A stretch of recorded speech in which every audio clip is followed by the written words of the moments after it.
سلام دوستان، مثل همیشه اینجا کانال کوین کلاب هست و به کانال خودتون خیلی خوش اومدید.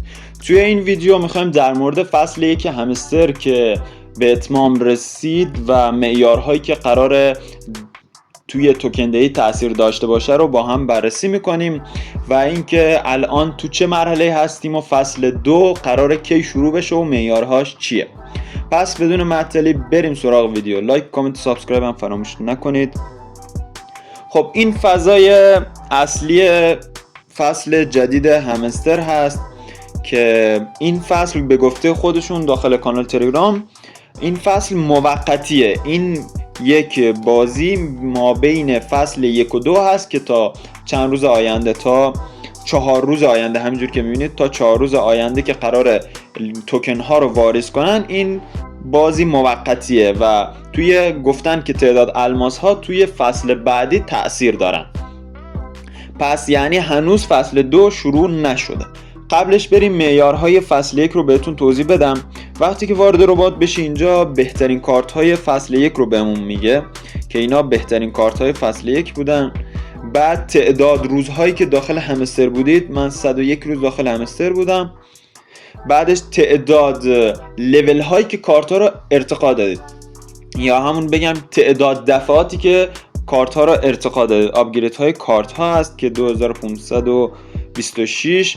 بعد اینجا جای مهمی است. مثل همیشه که میگفتم تعداد سکه هایی که دارید اصلا مهم نیست، تعداد کل سکه هایی که تا به امروز به دست آوردید مهمه. مثلا موقعی که فصل 1 تموم شد من 800 میلیون سکه داشتم، ولی در کل من 4 میلیارد سکه جمع آوری کرده بودم. بعدش اینجا هم کارتایی که گیم هایی که قرار بیان یا تموم شدن هست و میگه که به فصل بعدی خوش آمدید. خب این الان این فصل موقتی که اینجا هست چجوریه؟ شما باید برید تو قسمت ارن و اینجا میتونید با انجام دادن مأموریت ها یک سکه به دست، یک الماس به دست بیارید.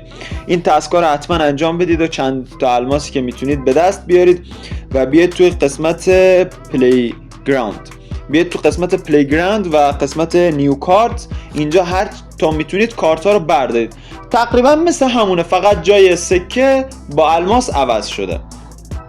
اینجا میاید تو قسمت کارت ها و نیو کارت، هر چقدر کارت که میتونید برمیدارید که پروفیت الماستون بره بالاتر و همینجور نسبت به الماس هم بره. و این قسمت کلیکیش هم از بین رفته، قسمت کلیکی نداره و شما باید با پروفیت الماس به دست بیارید.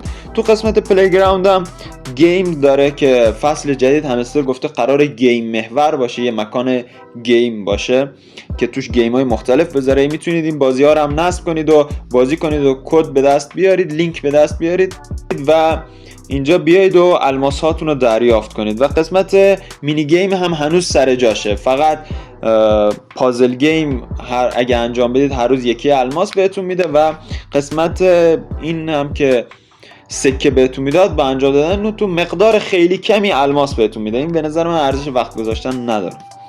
خب اینم از خلاصه از فصل 1 و فصلی که الان در حال اجرا هست. آخرین مطلبی که بهتون بگم که ایردراپ هم 4 روز دیگه همونجوری که تو این ویدیو مشاهده میکنید، من موقعی که دارم این ویدیو رو ضبط میکنم 4 روز بیشتر فرصت نداره و شما حتما باید روش دریافت توکن هاتون رو انتخاب میکردید. تا ویدیو بعد، خدا نگهدار.